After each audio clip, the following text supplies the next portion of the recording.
justo ese fin de semana yo estaba con mi mujer de boda a 1000 kilómetros de Aragón y no tengo un Falcon para volver. No tengo un Falcon. 1000 kilómetros no, señor Azcón.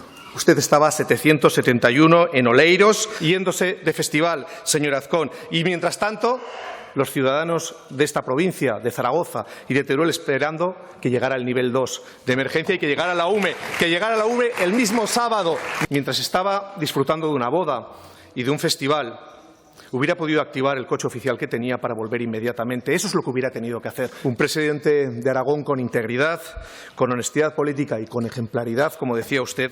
Hubiera abandonado una boda, hubiera venido inmediatamente a Aragón a hacer lo que tiene que hacer un presidente, que es estar al lado de los ciudadanos que lo pasan mal, aquellos que estaban afectados por las inundaciones y lo perdían absolutamente todo. Bueno, yo creo que cuando has perdido tu casa o cuando has perdido muchos enseres, tienes derecho a enfadarte. Y yo creo que los políticos lo que tenemos que hacer es dar la cara. Cuando no pueden reprimir los ciudadanos afectados el nivel de enfado, ¿cuál es su reacción?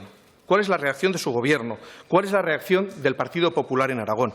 Intentar culpar a esas personas que no habían hecho otra cosa que recoger barro desde el mismo viernes por la noche hasta que usted llegó el lunes a mediodía al territorio afectado. Y, sin embargo, usted ya intentó culpabilizar e intentó señalar a las personas que le abuchearon. ¿Eso es integridad, señor Azcón?